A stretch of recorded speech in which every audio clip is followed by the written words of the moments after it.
Okay.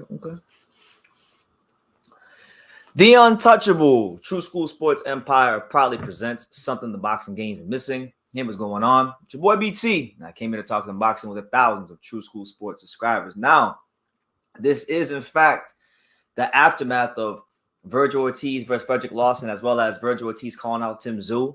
You know, my apologies for being a couple minutes late. You know, been busy, been shaking hands, kissing babies, pumping out a lot of content here on True School Sports. It's just been nonstop work after nonstop work. Pops was just telling me that, like, BT, you done up your work ethic this year, and I agree, and I'm definitely feeling the effects of it. But it's good to be here. It's good to be live and talking to you guys. I know there's a lot of things going on in boxing. I'm gonna make it very clear now before we get into the live. I know I heard about what happened with Earl Spence. There will be a separate live on Earl Spence tomorrow. I also did hear about Inoue agreeing to the fight with Louis Neri. There will also be a separate live on that one tomorrow. So you'll get two lives tomorrow, one in the afternoon, one at night. Make sure you guys make a plan for that. But for the sake of this live, guys, it's just going to be strictly Vergil Ortiz, Tim Tszyu, and you know what happened on the undercard as well. Now, if you want me to talk about those things, y'all can super chat. That's how it's going to go. Got to stay on topic here. So. Yeah, shout out to everyone here. Make sure you smash that like button. Let us know your thoughts on Vergil Ortiz. If you got any new thoughts on Vergil Ortiz, in the Lawson fight, the stoppage, the Tim Tszyu fight, anything. It could be anything in regards to that. Pop, before I get into the screen share, you got any updated thoughts on what we saw Saturday between Virgil and Lawson and the stoppage and him calling out Tim Tszyu? You got anything new you want to add before we get into the... No, I just think that I almost felt like I was back in 2023 from the results from the referee and how that turned out. That far, but I was happy to see Virgil back on track though. Okay, so just happy to see Virgil back in the ring.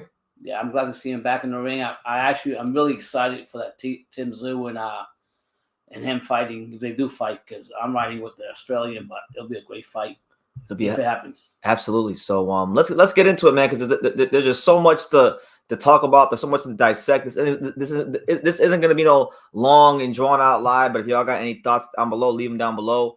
We're going to screen share. We're getting right into the nitty gritty. Listen, man, I don't really feel like the boxing fans are going to have to wait too long for Tim Tszyu and Virgil. You know, I did drop a video on this earlier, so go check that out if you haven't already. But I'll bring it up again. We'll hash it out again here on True School Sports for the sake of the live.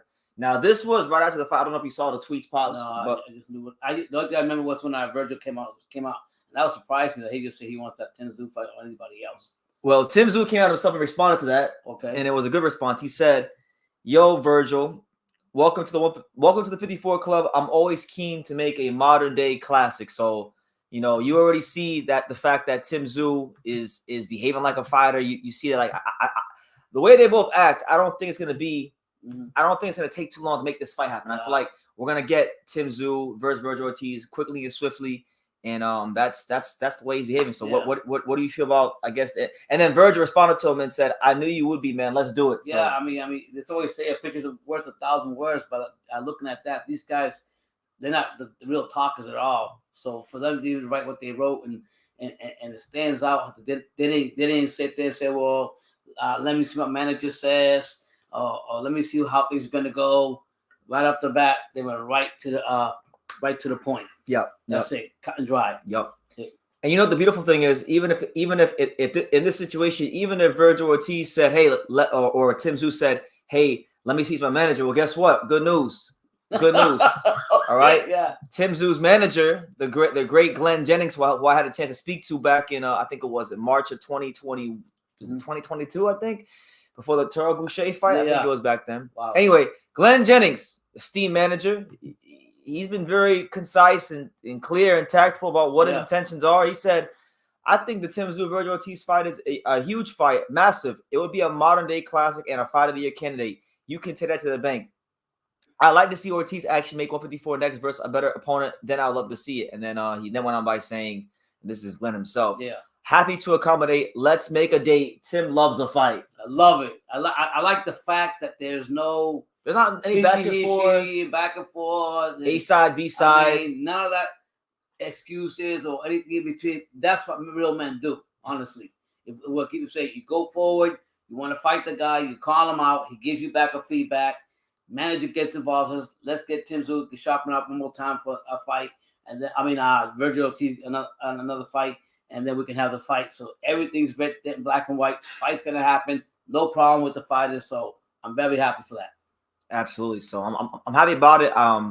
If past history tells anything, because remember, Glenn Jennings he didn't just manage Tim. Yeah. He also managed his dad, Costa. Wow. And we know Costa didn't have any problem. He made the fights happen when he was fighting. He fought the likes of obviously Zab Judah, Ricky Hatton, Julio Cesar Chavez Senior. So I have no doubts about it. And the beautiful thing about Tim Tszyu's career is that he's not. I mean, he's fought on the PBC platform, but he's not like strictly a PBC fighter. You know, he can move. So I do think it'll be pretty easy to make this fight happen. Now, I don't know if the fight will happen in Australia. Personally, I think the fight will be the biggest it could possibly be in Australia, only because of the fact that Tim Tszyu is a huge star out there. You see the crowds he draws for his fights, the star power of Tim Tszyu is growing fight by fight, moment by moment. So I would like to see Tim Tszyu and Virgil in Australia. And I'll tell you this, you guys know if you ever heard me talk about Australia, I've always said one of my dreams, apart from going back to Japan, is to one day go to Australia. I'll tell you right now, if there was ever a fight to go to Australia for,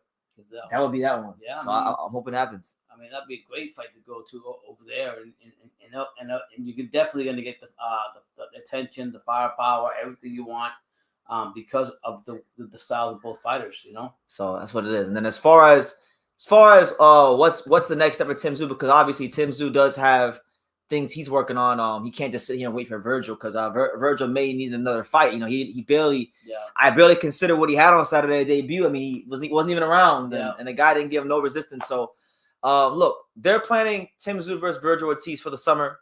They're actually going to go ahead and begin negotiations for that fight this week. They're starting negotiations for already. So that's how fast things are moving. And Tim Tszyu has already got his next fight lined up, or he's on the precipice. He's on the cusp of getting his next fight lined up.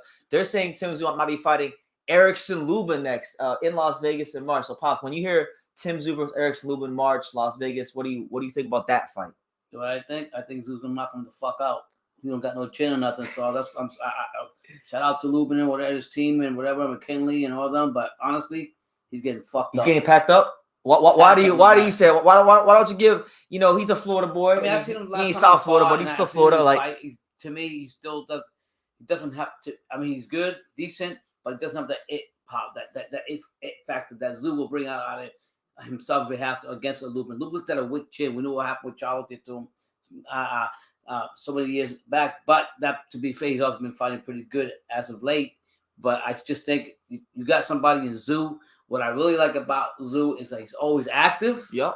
And he doesn't shy away from saying, "Oh, I'm going to wait 6 months until the fighter signs the fight, or another year before I get in the ring." He stays active. Right. And I think that's one of the biggest pluses with him. So I think Tszyu, I think timing is everything. I think Tszyu, this is his timing right now to show people what he's all about. No, 100%. So yeah, I mean, as far as the Lubin fight, I think Lubin, he's a versatile fighter. He can box. He can punch. I think, to be honest with you, I think Eric Lubin's very fortunate to even be in the running, because I thought he lost his last fight to Jesus Ramos. Yeah. I thought they gave it to him. If it wasn't for Maxie Hughes versus George Kambosos, that would have been my robbery of the year for 2023. Just being honest. But look, I'll say this, just on a more optimistic side. I think Lubin will probably lose that fight. But if there was a fight where Lubin could really show and validate some of that hype and potential that he had many, many years ago, because Lubin didn't even go to the Olympics. He was a top amateur. He turned pro when he was 17. He signed to Mike Tyson Productions. They kind of rushed him a little bit in the pros. Yeah. And then he took some losses to Charlo and whatnot. So his, the hype has died down a little bit. But if he wants to validate some of that hype, that's gonna be the fight where he got to show it. And good luck to him, because right now the way Tim Tszyu is, he's been active. He's been match fit. He's getting better every fight. You can see his confidence growing every fight. He's sharp. He's sharp as a razor. Yeah, he's locked in on what he wants to get done. And the great part about, like I say, he didn't sit back on his couch and wait for the phone ring for when another fight's actually going to happen. He's keeping himself sharp and ready for anybody. And I think his timing is everything. And right now, I think it's Tim Tszyu timing at 154. 100%. So, yeah, man. I listen. The way things is moving, they're moving quickly and swiftly. I feel like we're going to get Virgil versus Tim very quickly. I don't think there'll be too much back and forth or A side, B side, or anything like that. So, you know, rejoice. Box fans rejoice. We finally got two fighters that are just no nonsense, down to business, stone cold killers that want to fight each other. Ain't gonna be none of that stuff. So yeah, we'll see. But let's acknowledge some of the fine folks already in the comments. Shout out to all 19 of you here. Rico says, now listen, April Fool's is in 3 months. April Fool's in 3 months. He says it's gonna be nice to see Arthur Better BF lose. Listen, I have a lot more to say about that. Probably on Friday when I'm gonna go live. The day before the fight, I'm gonna go live, and I have a lot to say about that. But I just listen. I was watching Better BF yesterday. I went back and I watched Better BF versus Hot Rod. I watched Better BF versus Bosnick. I watched Better BF versus was Joe Smith. Yeah. And then it was like 4 fights I watched yesterday. I was sitting there watching them real intently. Mm-hmm. Not a chance in hell. Not a chance in hell. I cannot wait for Callum Smith to get 80 holes punched through him. Y'all doing all this rapping, all this talking for Callum Smith. I mean, if it was someone called me Callum Smith, he's not even. I'm so serious. I don't even think Callum Smith is the second best light heavyweight from the UK. Forget the division. He's not even. I'll put Anthony Yard and Joshua Buatsi above Callum Smith. I just gotta say, but that's just me. Yeah, I mean that's for Friday's. That's for Friday's live. I don't want to get you know. Hyro says, "Nah, BT, you gotta keep a spade a spade. Josh Kelly has earned his shot. Better BF should fight Michael Eifert. It's been a year." Yeah, see. No. You want to know how I was saying this?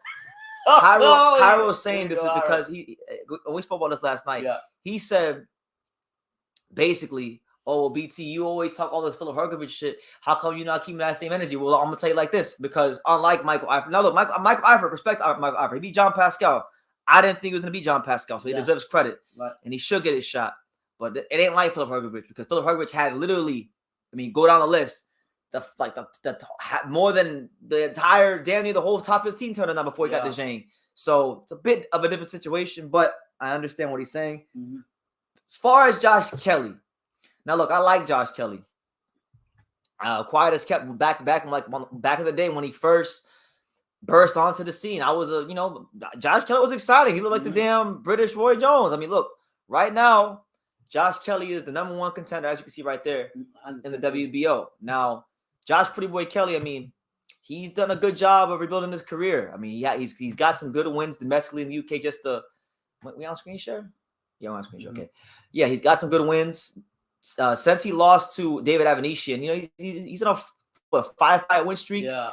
Best win was probably Troy Williamson when he took his O, and Troy Williamson was in a good run of form. But other than that, I'll be honest with you, whoever his manager is, credit to him, because they picked the right people that were going to move up the rankings that weren't like the most dangerous. Right. So I don't know. Give him the shot, because he's in a position. I don't know if the WBO has formally made him the #1 mandatory challenger. I don't know if he's the #1 mandatory challenger. So I have to check that to see how long he's been mandatory challenger. But as far as Michael Eifert, yes, Michael Eifert, Hyro, he has been mandatory for well over a year. So you do have a gripe there, but I have a strong feeling that Michael Eifert isn't going to get his shot right away. Just being honest. But shout out to Michael Eifert. Hyro says, I think about PBC because it's in March, of course. Well, now you think about PBC in your dreams. You think about PBC in the bathroom. You think about PBC in the shower. I hope Hyro, when you get a girlfriend, I hope you stop thinking about PBC when she takes her clothes off, man. You need to calm it down.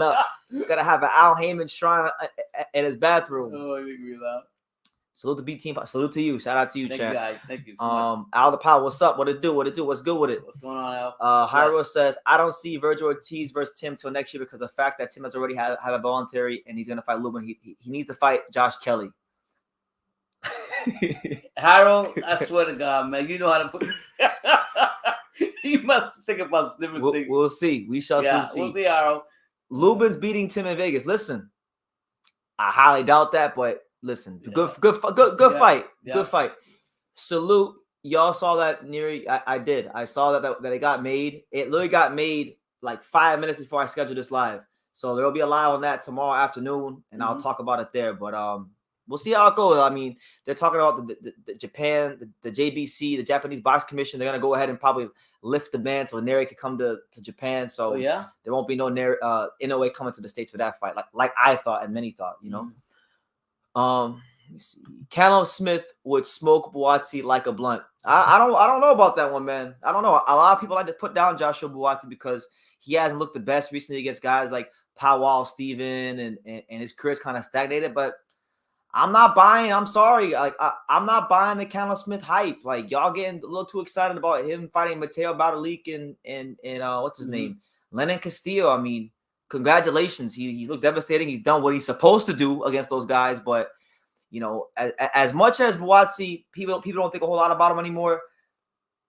I still class him up Callum Smith. So he, in my opinion, forget better BF. He's the third best light heavyweight from the UK. He ain't even the number one light heavyweight from the UK. Even when he jumped ship and went to the what Buddy McGirt. Well, no, Buddy McGirt actually made Colin Smith better. I'm talking about Buatsi. Buatsi's with the. I still put him above Callum Smith. Still, are you serious? He's a better fighter. He's a better fighter. But also he's made a lot of bad choices. So that's out the ring. That's out the ring. I'm talking about inside the ring. He's a better fighter than Callum Smith. But that's another big video. Nonetheless. Yeah. Oh, we see what else we got. We got Hrgovic is getting stopped by AJ again. April Fools is in April. Let's calm down. AJ really believed that much as you believed it.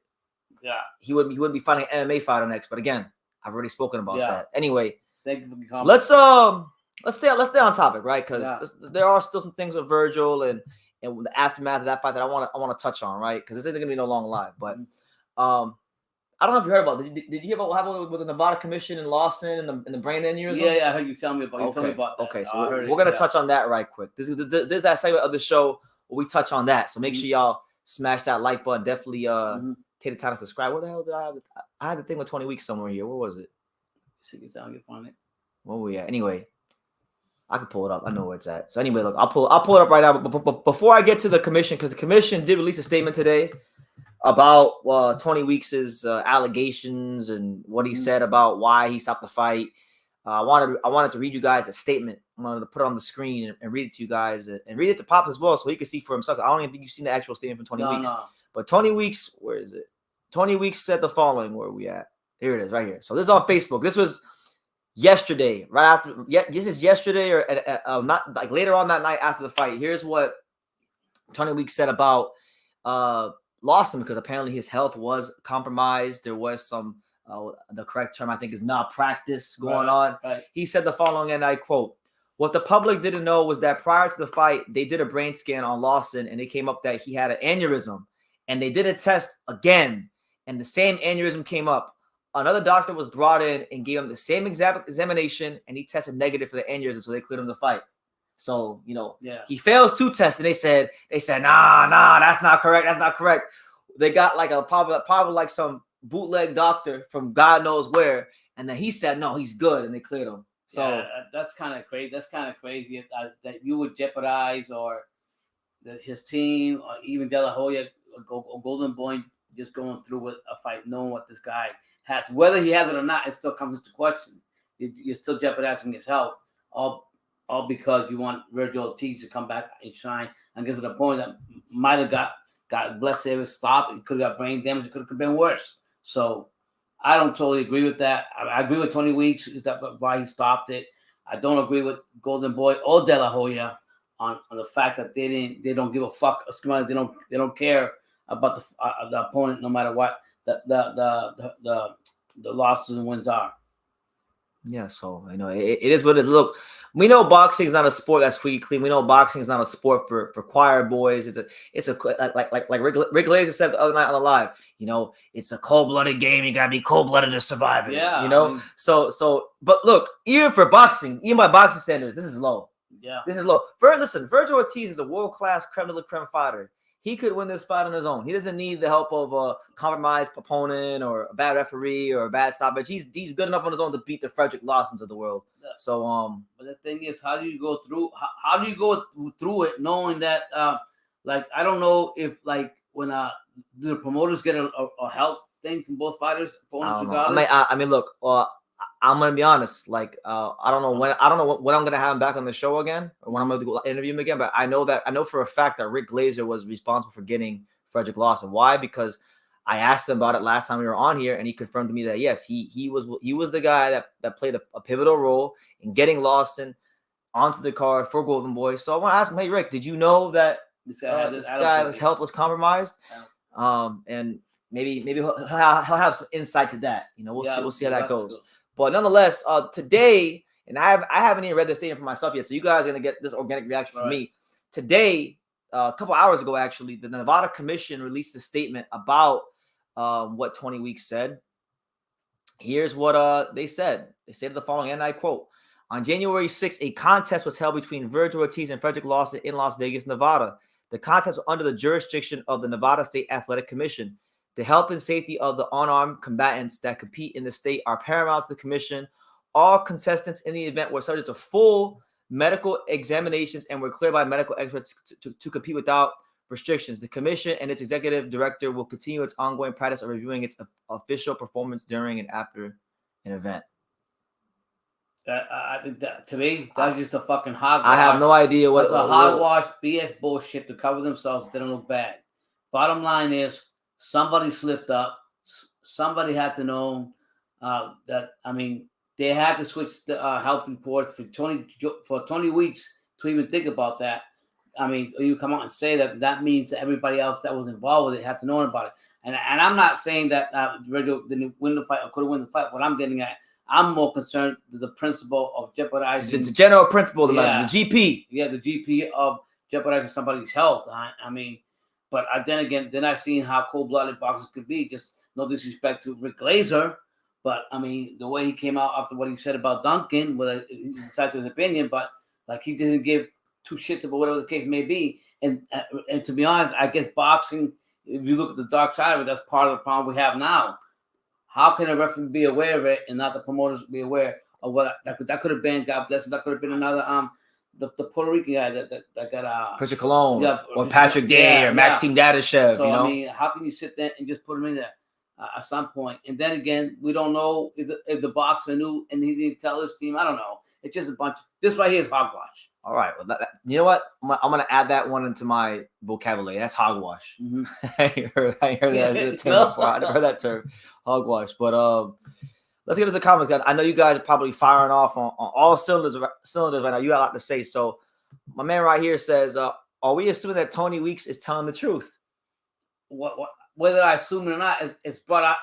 Whether he's right or wrong, it still was brought up. He had to know something for him to say that what he's telling the truth. It could be lying or whatever it's going to be. But if it's true that they're saying, and probably won't know until we actually talk to either the team from Lawson or Lawson himself when he comes out and is commenting something. We don't know. But I'm just saying it's just cold-hearted to even think about that. Just even to have that put in you. And not just that. So there's two other underrated parts of this too that I think. Mm-hmm. One part I heard was brought up by Steve Kim, so shout out to him. This is where I heard this from. And then the other part I thought of on my own, which is I'll start with my original thought. Mm-hmm. Did Lawson's team know that his health or he had a brain injury or that his health may have been compromised? Because I'll tell you this: if his team knew that his health may be compromised and they sent him in the ring with Vergil Ortiz, then listen, if any of those guys were his friends, supposedly he should just end all association with them, because your team, your trainers, your people that are there with you day in and day out, they're supposed to sometimes save you from yourself. I mean, listen, Lawson's a fighter. Mm-hmm. Fighters is going to fight. But I have to go what his point said. We really don't know if we should set up to cover up is a bad stoppage that a lot of referees make. So that comes into question. There again, there comes another question. What's the referee? Is the referee just reaffirming that so he protects his butt from actually calling a bad call, a bad stoppage? So that's a good point also. And then the second point is this, and Steve Kim brought this up, and I agree with him. Mm-hmm. Okay, let's for a second, let's just forget that Lawson's health may have been compromised, and let's forget that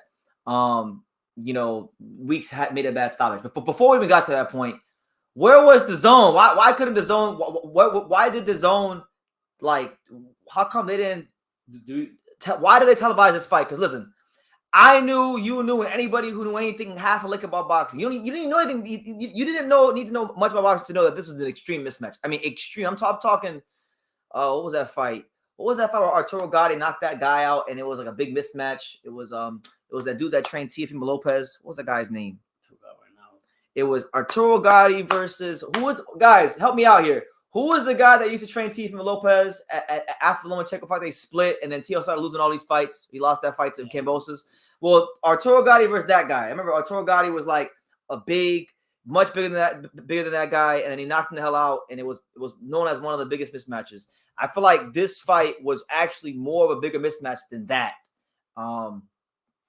I mean, Joey Gamache. There you go. Arturo Gotti versus Joey Gamache. Okay. That Gotti came in rehydrated. He was like a gargoyle, and Gamache was like, what was he, like 30 Well, yeah. pounds or something like that, Yeah. like lighter than him. Yeah. And he got. If you've ever seen the knockout, when you get a chance, I I want you to watch that knockout. I want you to look at how big Gotti is. Look how big Gamache is. Okay.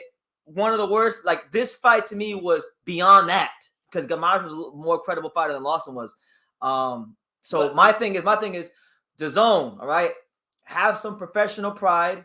Why the hell did you decide to put this fight in your platform? I mean, because look, this is probably one of the lowest level main events I've ever seen for a Vergil Ortiz caliber fighter. To be fighting a guy like Lawson, televised on the zone. I mean, come on. At what point did the network say, you know what? We got to have some quality control. Yeah, but the thing is, to be fair, you know that this is his first fight. I won 154. He had, besides that, he'd been inactive for I don't know how long it was. So no disrespect to Lawson, but I mean they had to put him with somebody that was a gumball boxer or a gumball machine fighter where they make it look good. That being said, I will say like I'm not an expert on mental health and the brain and everything because I'm definitely not. Yeah, because I'm definitely going through that right now, crazy stuff. But I mean, from the reactions that I see from Lawson, that doesn't mean anything. He to me he looked all normal and looked like he was okay. Like his reaction was good. He wasn't out. I mean, yeah, Virgil got his punches in, but it didn't really affect him like anything else. So bottom line is, I don't think we're never gonna come and find out what's gonna happen. It's gonna be like I say, everybody's gonna cover their butts and on to the next. On to the next, yeah. So there's that. Now, as far as you guys' reaction, we got more comments coming in. Shout out to everybody here. MEZBX, good guy. He said Rick Laser shitted on 20 Weeks on Twitter. Golden Boy Promotions should get more heat than DAZN. I agree with that because I'm just bringing up DAZN because at the end of the day, look, they're the ones that are footing the bill. They're fronting the money. They're the ones that really have the money and the platform here. So that's why I'm bringing them up. But at the same time, it's like Oscar. Yeah, well, you got De La Hoya saying in the live, "Oh yeah, it's gonna be a good." When they called him up, before the fight with Lawson. Which yeah, this is a good fighter. Lawson's a good fighter. It's gonna be a real good fight. Blah blah blah. Sometimes I wonder, is he really in tune with everything that goes on with the boxers? Do they really report everything to him, or does he really give a f about it? You know, I mean, that's my point. You see, Hurricane Hank says it very frank. He just says, "Look, they signed a dotted line at the end of the day, so we can't. We can sit here and say, well, why this, why that? But look, they're at the end of the day, they're grown, functioning men. Yeah. So they made their decisions, they made their beds, the proverbial beds, and they got a lie in it. So that's what it is. My man right here says, I'm not impressed with Vergil Ortiz yet. He's with you, Pop. He actually thinks Tim Tszyu beats Vergil Ortiz. Tszyu gonna beat the crap out of him. Okay. I mean, I know. I mean, don't get me wrong. Virgil is a big guy. He's strong. He got everything that can make the fight tough. But I've just seen Tszyu. He can turn it on and he can make adjustments. And I would say he's got experience with bigger fighters that he's fought, better fighters than Virgil. So yeah, I'm riding with this. He says, if we are to assume this is true, Dobson knew the risk and didn't care. Talking about Pete Dobson. Pete Dobson didn't fight Virgil. Pete turned down a fight with Virgil. So unless if that's what you're referring to, then I'm not sure what the context of that comment is. Are you talking about Conor Benn? Because I mean, Conor Benn, we know he tested positive for PEDs and he's fighting them on February 3rd. So clarify 100% on what you mean by that. But let me see. Got a couple more comments, and then I want to switch some gears here. We got So I know Rick. Okay, MEZ brought it up. Rick Laser thinks 20 Weeks to lose it. He did. Yeah, Rick Laser did have he had a big rant on Twitter about 20 Weeks and him losing his job and things. Listen, man, look, I'm not a big 20 Weeks guy. Personally, I thought 20 Weeks should have stopped being a referee after 2017 when Andre hit Kovalev in the dick repeatedly and he called it a stoppage. That's just me. But then, time has went on and boxers kept him around since the Ward Kovalev rematch. And then we got the Rolly Amaro situation, got this situation now. I think when we started the live, the first thing you say, they should have got rid of the other guy just retired. What's the other guy? Kenny Bayless. You came on, you said, if Kenny Bayless left, I think Wick should be the same. Should fall right behind him. Yeah. So get to retirement and move on. Yeah. So, look, it is what it is when it comes to Virgil. It's going to be what it's going to be. Hopefully, we get the Zissou and Virgil fight. So yeah. And Lawson said, so he didn't mean Dobson, he meant Lawson. So okay, so thank you for clearing that up, because I thought you were talking about Pete Dobson, but thank you. Listen, yeah, if he knew the risk, if he knew what was going on, then yeah, it's on him too. But I'm just the guy, the subscriber at the end of the day, look, fighters are gonna fight. Look, fighters are gonna fight. I get what you're saying, but like, what's he gonna do? Yeah, he's not gonna go become a rocket scientist. He's just a fighter. Fighters fight. Dogs bark. Cats meow. So and then you gotta also say for on Lawson's side, probably hasn't fought in a long time. I remember when we did a live, you came out and said that Lawson spent through he's been around in the division for a while, and it's taken him a while to get a good fight. So maybe money wise, no, because that's what I understand more from your DJ Spill interview that you have, the white guy that the interview about knowing boxing, and that if people don't understand that people got to pay for their fights. Oh, Zach Spiller. Oh yeah, what I say? You said DJ. Yeah, I just remember Zach Spiller. Well, literally, people don't understand behind the thing. You don't know. He probably has no money. This was an opportunity to get some money. So yeah. Okay. We got our first super chat of the live. Shout out to my main man Nathan J with the $4.99 super chat. We thank you. We thank God, but we also take the time to thank Al Haymon. What do you think Al Haymon's doing for boxing PBC? I'm not sure. I know he's doing great for me. Me and my daughters thank Al Haymon, in our prayers every night. He's changing boxing, but I can't really speak for everybody else. I'm speaking for me. So Jack says Virgil stops Tim when they fight. Tim will have an answer for that piston jab. Mimi Sheen said Virgil's punches hurt more than Crawford's. And look, I'm gonna keep highlighting it anytime I talk about. When I talk about Vergil Ortiz's skill set, I'm gonna highlight it all the time because it doesn't get highlighted enough. And I feel like it's gonna take one of these big fights against a guy like Tim Tszyu or whoever you guys deem to be a big name for you guys to really see the truth that Vergil Ortiz power jab. It's one of the best jabs in the business. I mean, it's really something to behold. And look, Vergil Ortiz has been a high level fighter his whole career. Like when he was with was it Manuel Robles? He was still knocking guys out. He was still top, but when he was a prospect coming up, when he was with Robert Garcia, it's a bit of a different. There's like a slight like he was here when he was with Manuel Robles. He was like right here. When he was with Robert Garcia, he was about right here. Yeah, it's a different level of sharpness. And look, he's back with Robert Garcia. Yeah. So I love seeing him Robert Garcia. One thing about Brandon, he doesn't really give a lot of credit to a whole bunch of boxers for the beautiful. When Brandon sees a fighter that's got a beautiful right jab, a right hand, a straight right, he's gonna call it out. And that's not many fighters that he actually brings to light. But he's always said that Ortiz, just like Hergovich, that friggin' right is just nasty. No, but it's not really the right. It's more so the jab. Okay. That jab. His jab is actually like a right hand. That's how good. That's how powerful it is. It's not even right. And even like he said, Mean Machine said his punches hurt more than Crawford because Cavalucci's fought Crawford and he fought Virgil. Wow. Right? So he's telling you for good reason. So we appreciate you, Jack. Thank you so much, and thank you all subscribers to you also. Thank you so much. And just so you guys know, my man right here asked, am I leaning for Ortiz over? Yes, I am.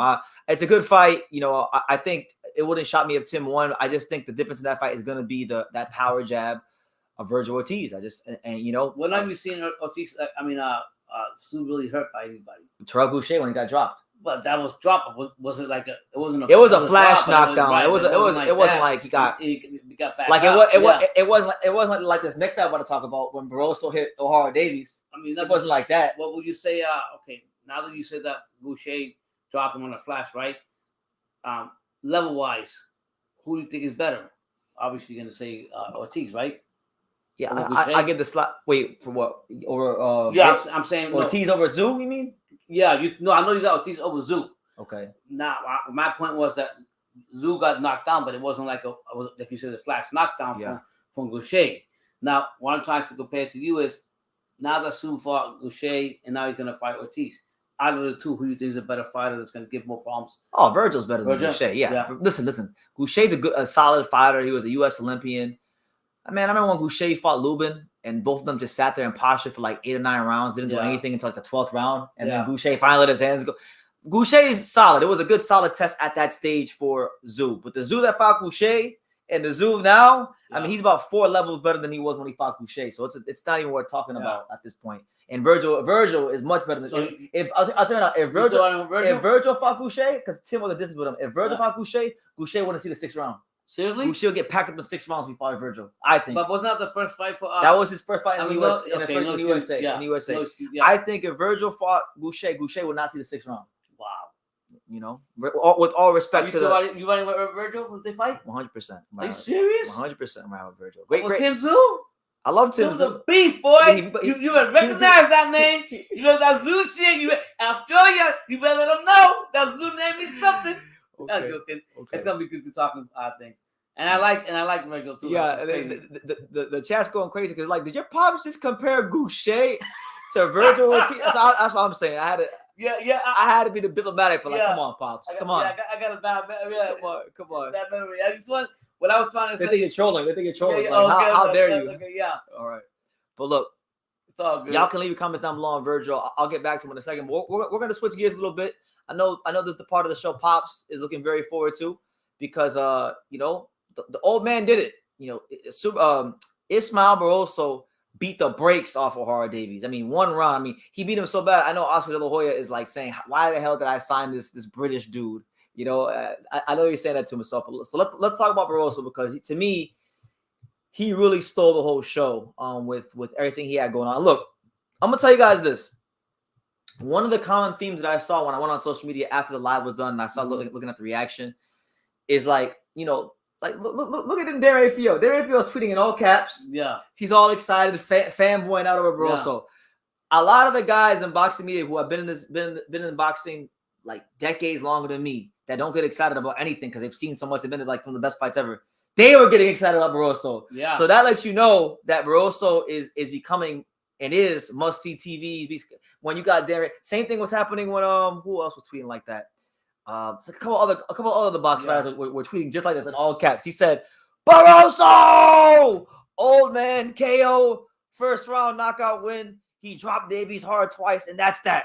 Wins the WBA interim 140 and earns a rematch with Rolly after getting screwed against him. Barroso!" Yeah. I'm telling you right now. For me, I like the feel good stories like this one right here. This guy comes from a country that probably has a lot of money. He's looking for his opportunity. Respect to MNR, we're familiar from down here. Boxing promotions, Laura Ching and the fine folks there. And they're doing a good job. I mean, so it's also not a big promotion, but it's something. It got him where he's got to be at. So for me, I'm a big believer in opportunity. And I said it. I mean, I said it before that fight, before our fight. Don't sleep on the old man Barroso because if he dropped Rolly and then Rolly came, I've never seen Rolly go in the ring and shake somebody's hand and say, "Hey, thank you for knocking me the fuck out." We'll fight again. Well, look, so I'll give it to him. He's WBA interim champion yet. Rolly at this moment in time still has that belt. So naturally, you know, I know Rolly's on this Ryan stuff, but I'll tell you this, man. If you say BT, which fight would you rather see? Which fight needs to happen first? Barroso needs his get back. He needs a chance to redeem himself against Rolly. What's he like late in the 40s or something? He's old. Yeah, make this shit happen. I mean, he's got pop. He's got a. Did you see the fight? Did you see what he rolled? You ever see Rolly move like that around the ring? Like, no. You know what I'm saying? Like his pop. Like, I mean, I want him to get the best opportunity. I hope he fights Rolly to make the money. You don't got time to be waiting for. No. If he's gonna fight Rolly, I feel like it should be next, and I feel like he put on such a sensational, destructive, dominant performance that listen, right is right. Yeah. Make the fight, man. I know Rolly's don't want to fight because Rolly said that motherfucker hit hard. He said and he's right. He told you. A lot of people laughed at Rolly when he said that. They said, "Well, look at you find this guy that not a lot of people heard of, and you're saying that he's this and he's that." Well, look what he did this week. Yeah. He was an underdog. Wow. Yeah. I'm taking him because I just when he did to Rolly, I said he's gonna come here, and I just seemed like when he threw that punch on Davies, like it grazed his face. It wasn't straight. What happened with that punch, right? And O'Hara. He threw a straight right hand, and when he would throw the straight right hand, he would get into a square position. So a lot of time when you're fighting, if somebody throws a punch and they have forward momentum coming, you don't even got to really touch them that hard because they're already doing the work for you. The momentum, they have a bunch of momentum coming forward, so it's almost like they're already generating the velocity for you. You just got to place the shot, and Barroso has naturally heavy hands, so that's all he did was place that shot, and this guy's moving forward with all his momentum, and that was all she wrote. Wow. didn't they say didn't his corner say try to knock him out in the first round or something like that? Was it his corner? Well, no. If you listen, there was a clip. There was Okay. a clip where basically you can actually hear what his corner's telling him. Yeah. And his corner was telling him before he threw that whack ass straight right hand. They said he's measuring you. They were telling him what Barroso was doing. Yeah. And literally as they finished what they're saying, he throws a straight right hand and squares up and gets clipped. Oh, his corner told him what's gonna happen. Predetermined what's gonna happen. It actually happened. Yeah. So That's crazy. it is what it is. But Shout listen, out to I'm hoping Venezuela. Rolly will do the fair, right, and just thing and fight Barroso, and hopefully the people involved He put needs to make that money, the man. He needs put the money up. Make sure that Rolly gets compensated because listen, to take these punches for a second time is gonna be a lot for him. And for Barroso, I mean, look, the guy. Listen, that this guy's earning every last opportunity he's getting in boxing because look, he's an old Venezuelan fighter with a small promotional company that doesn't have a lot of power and influence in the entire grand scheme of world boxing. So the fact that he's even in the position and he's this relevant in the sport, that's an accomplishment within itself. Yeah, big. And I mean, I've always said when you have an opportunity, especially here in America, you need to take it because you know when the door's going to close. And he got another opportunity. God bless him. Absolutely. So look, Pops, we gotta talk about it, right? Because the reality is this: you see it, you see what's on the screen. I know you see what's on the screen. Yeah, I see it. All right. The reality is, and this will be a separate video on its own. I want to give a shout out. I don't know if he's here watching, but if he watches the replay, shout out to my main man Jose Cruz, Miracle Boy Boxing. Go subscribe to him. You know, he's a upcoming channel. I doesn't have a ton of subscribers, but I enjoy listening to him talk about boxing. I know he's just no nonsense. You know, good boxing talk, right? Okay. He's Puerto Rican, so he's big on SAMATIAS, but he made a great point, and it's the fact that these fighters at 140, man, these guys are disgraceful. All these guys, Devin, all of them, all the champions and guys who have held belts in the last year or so are disgraceful. For 140. From 140, Well, they're all. Yes, I Devin. can. Hold on. Let me get my point out. All right. They're all disgraceful because when they talk about fights, they act like SAMATIAS don't exist. And he's a champion. He's literally the IBF. He's not a contender. He's not a whatever, man. He's the IBF champion, right? So Regis Fogler, it took him like, bro, Regis Fogler was literally on Twitter saying, nobody want to fight me. Yeah. And then SAMATIAS was literally screaming from the mountaintop before he was champion and want to fight him. Yeah. I remember when SAMATIAS was supposed to fight Jeremias Ponce. Yeah. I think that was for the title. When he was supposed to fight Jeremias Ponce for the belt the first time, Ponce all of a sudden had visa issues and the fight got pushed back all these months. So listen, I got a long memory. I remember these things, right? But nonetheless, look, I would love this fight right here. This is a fight that I would love because look, nobody else wants to fight SAMATIAS. I've got zero doubts that if the paperwork was passed to Ismael Barroso to fight for the world title against SAMATIAS, He's taking it. I think he would fight him. And not just that. Look. One thing about Matias is these guys are both power punchers. They both get a lot of knockouts, but they got two different types of power. Right. Like Barroso has that one hitter quitter. Like I will shut your lights off. Like FPL, FPNL. like if you're in New York, Con Edison, like all the electric companies, he will shut your lights out with one devastating straight left hand. And he's got great timing too, so he can throw really hard, devastating counter punches as well. So he's more than just a big one punch guy. He's a good boxer as well. Matias has more of that grinding, methodical, systematic. I'm gonna beat you down. Yep. He actually has the kind of power that if you're in the boxing, I actually think it's better to be hit by the guys like Barroso because it could just be done with. Yeah. Matias is like every round it gets worse and worse and worse. It's like, would you rather get shot by a gun? Or would you rather get stabbed by a knife? Yeah. I feel like Matias. So I think to me, who you taking that fight?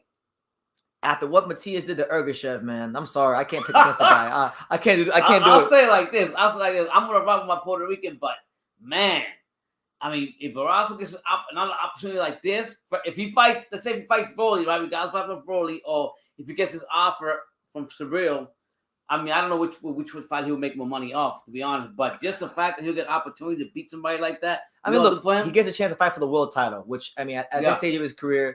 I think he's earned a title shot. Yeah.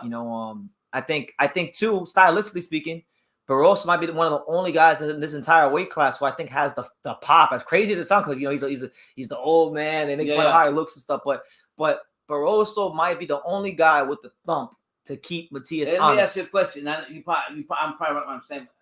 He's actually got an interim title, right? What do you got? Interim mandatory or interim title? Barroso, what do you got? Interim title, interim. He has the WBA interim title. He's not. Okay. I don't know if he's in the IBF rankings. Can I ask you a question? Go ahead. What has Ryan Garcia done? Has he won anything like that before? Has Ryan won an interim? I think he might have. Oh, he has. Oh, I'm trying to remember the Luke Campbell fight. He might have won the interim because he was Tszyu was franchise champion. Devin had the other part of the belt, which right. Devin and his dad didn't like when I was there, and I said he had a portion of the belt, and I remember his dad was like, "That's bullshit. Where'd you come from?" Yeah. And I looked at Devin in his eye, I said, "South Florida." Yeah. Anyway, nonetheless, he may have been an interim champion then, but chat, help me out on that one. Was Ryan an interim champion? I can't remember off top. Well, I'm trying to. But I know he was Devin's mandatory for that secondary belt or whatever it was. So you're saying, basically saying because nobody wants to fight Subriel Matias, you would give more props to BOSO because he's willing to go in there anyways and throw it on the line and take that risk. I think it simple as this. I think the paperwork is passed. I think Matias and BOSO will happen, and not just that. I think it's a great fight for boxing. I'll tell you this. You imagine. I mean, look. I know everyone says Matias is a killer, and he literally is. I'm not trying to glorify what happened in the Maxime Dadashev fight. I'm not trying to God bless Maxime Dadashev, all that stuff. May God rest his soul, his family. But I'm just saying this to illustrate the seriousness of what it means when you step through those ropes and you fight a guy like Subriel Matias. You can get killed, literally, because it's happened already. Right. But at the same time, why you can't? He's been beaten before. Yeah. Right. Petros Anion defeated him. I know. He has a blemish on his record, right?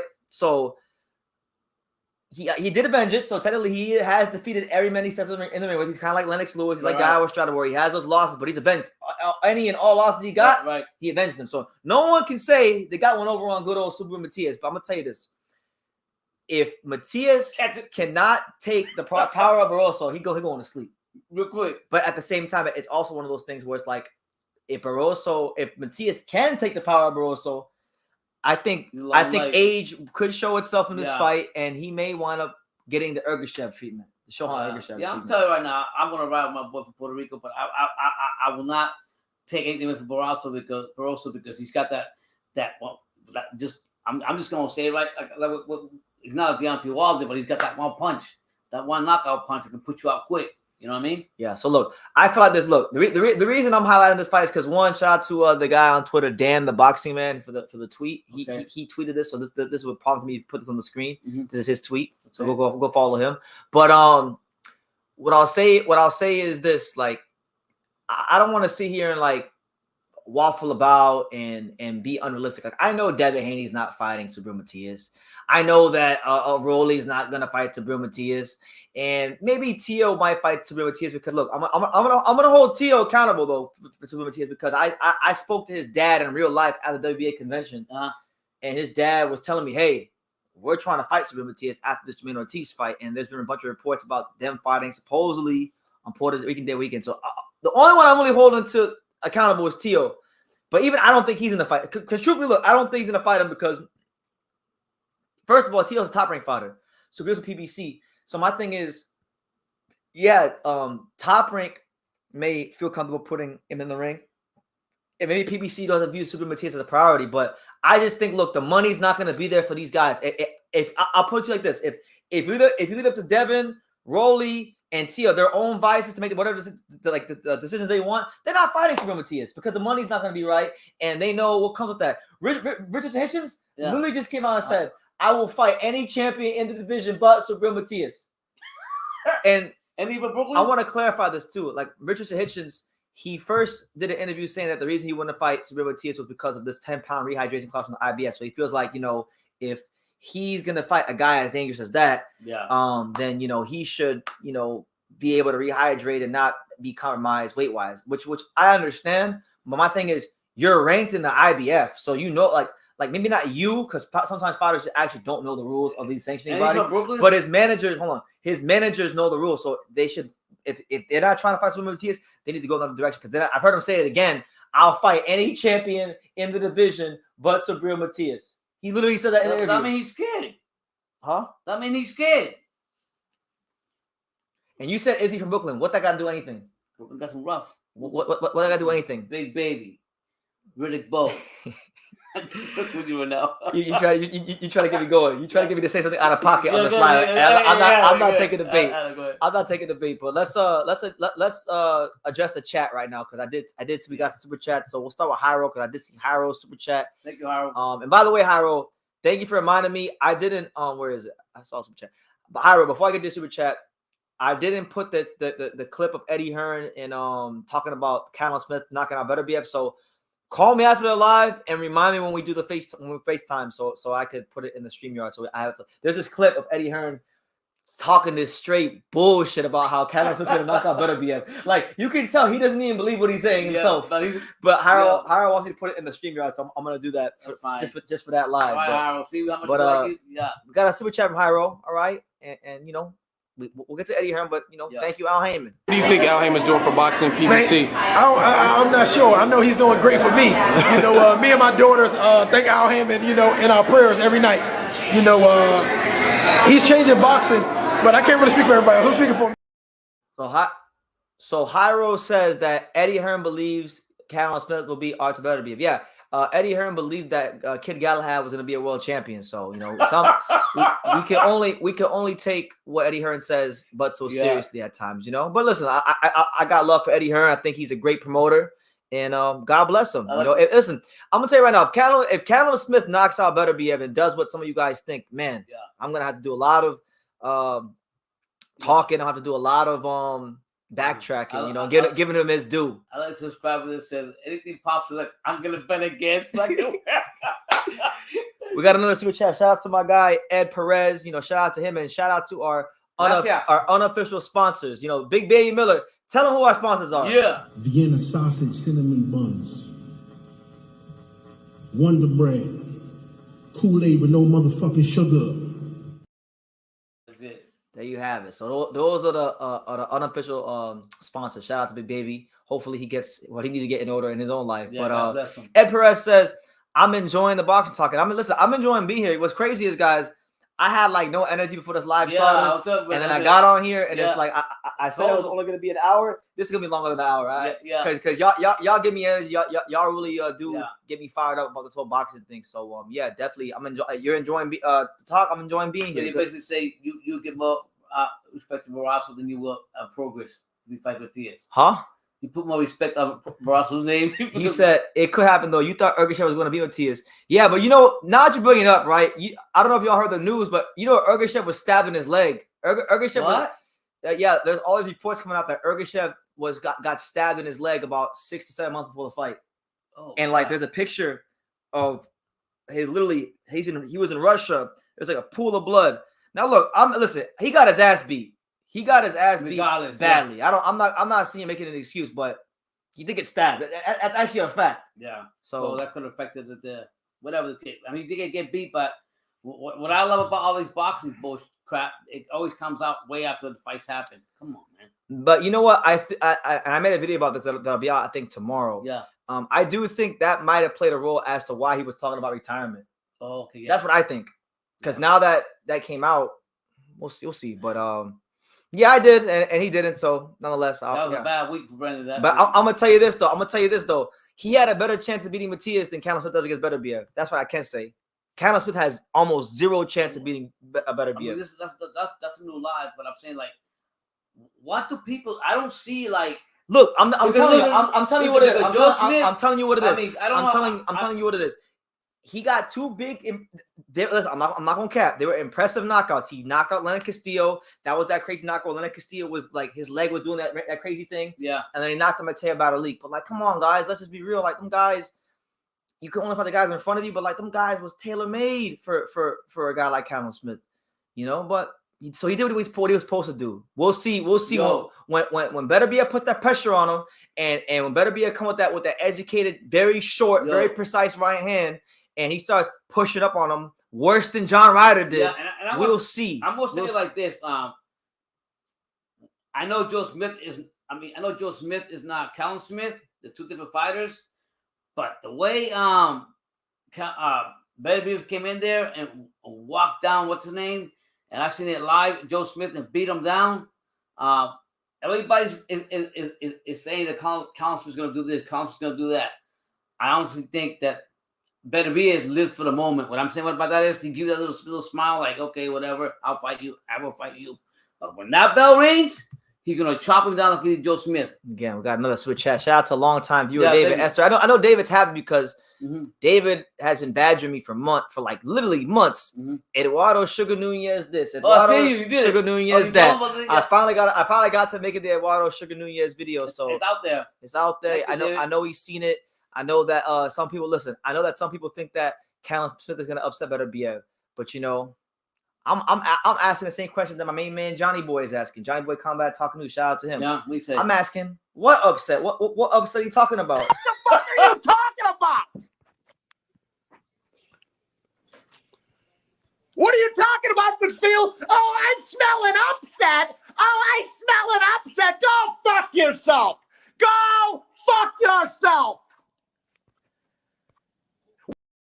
Oh man, we got going on. I'll say like this: I will don't accept toward Colin Smith. He's gotten a lot better with Buddy McGregor. I will say that. But there's not a monster. There's nobody like a monster like Big B. I mean, I think Big B's lost or got knocked down before, or whatever the case has been. But I don't see this happen. This guy's got that look in his face, like, yeah, I'm coming. Yeah. So hey, we appreciate you, David. Yeah, thank you so much. What else? I know there was one more thing I wanted to touch on from the Golden Boy card, which was oh yes, correct. Okay. I wanted to actually, you know, and some of you guys may hate me for this because I know that basically, you know, this guy. I know this guy.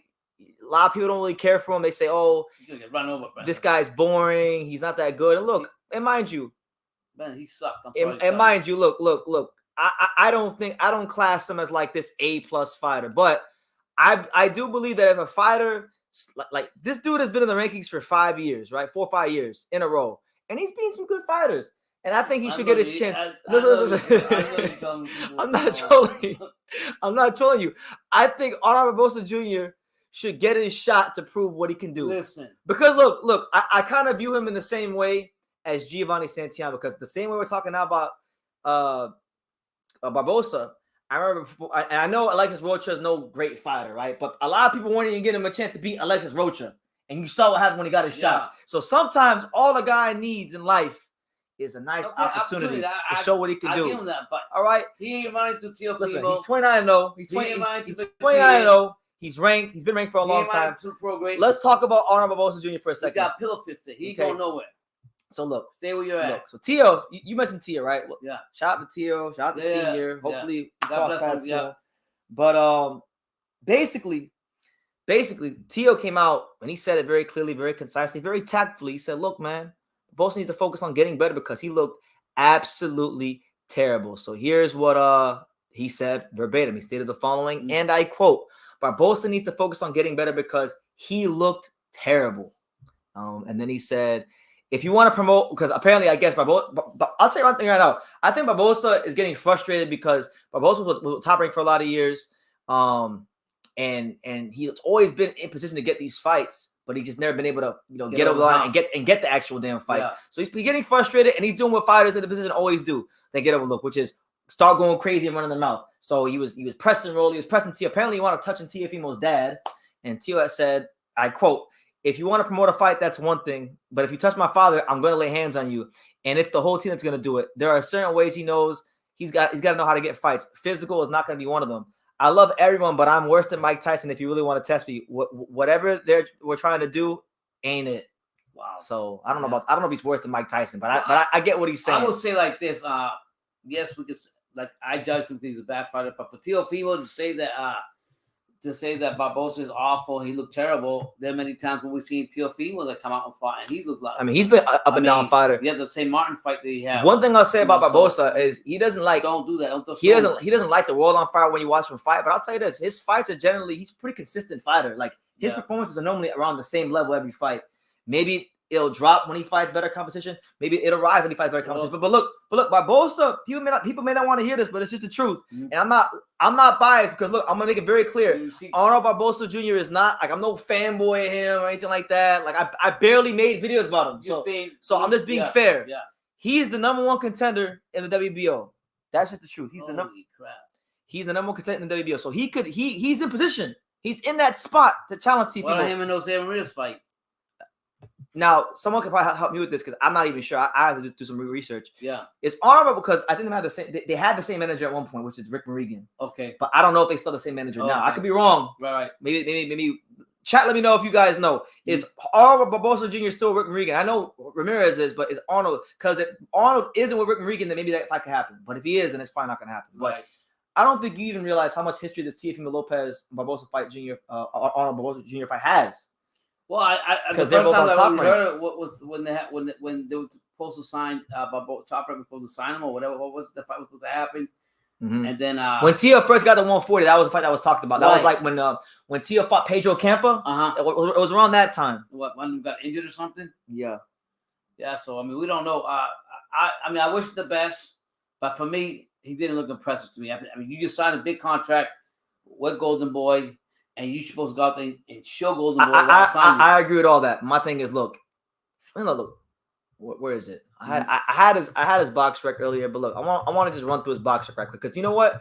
I think we actually kind of have to because Arnold Barbosa Jr. is not a guy that talks a lot. He's starting to talk a bit more now. It's been overlooked for a lot of years, right? So I think we actually have to go through the resume a little bit so you understand that what kind of fighter he is. You know, what kind of wins has he got to even get into this position, right? Because 2020, all right, we'll start there. I think that was his first really he did beat the old Mike Alvarado in 2019, but I don't really count that one too much because Alvarado he had already had the trilogy of Brandon Rios and that was like Gotti versus Ward. If you've never seen those fights, and he fought them 3 times, so I don't really put too much stock in that one. But 2020, 2020 he beat Pedrosa. 2020 he beat Alex Saucedo. So he beat Alex Saucedo. Saucedo was a big time prospect for Top Rank at the time. I remember Saucedo and Maurice Hook had my favorite fight of 2018 where because Saucedo was a Mexican fighter, Mexican American fighter from Oklahoma City. So Hooker won the belt against Terry Flanagan in England as the Road Warrior.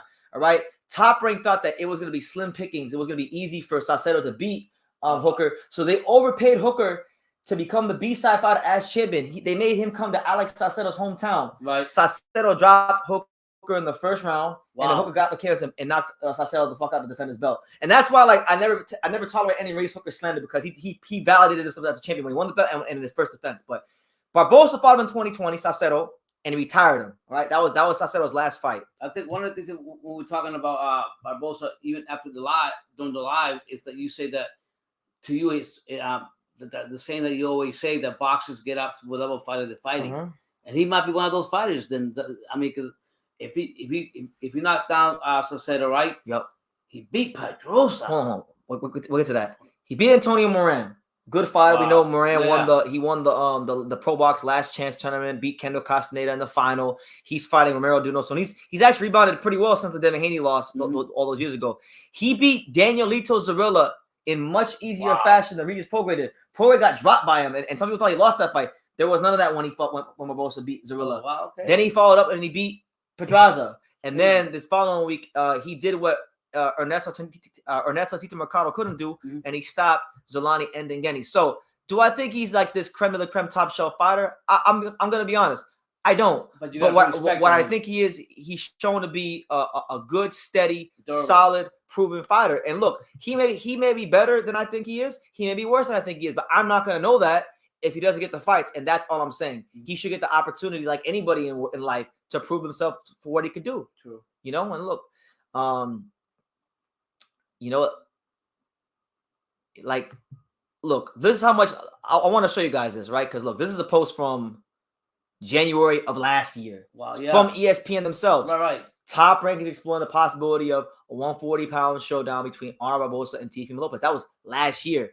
Teofimo, I think at that time, went up going to fight Pedro Campa, which to me was a straight cherry pick because Pedro Campa is literally like when you want to talk about stereotypical, like whatever stereotypes, negative stereotypes that people have about Mexican fighters, Pedro Campa was that. So I don't put too much stock into that fight for Tia. That was a paid televised sparring. Look, I even made a video about it in August of 2022.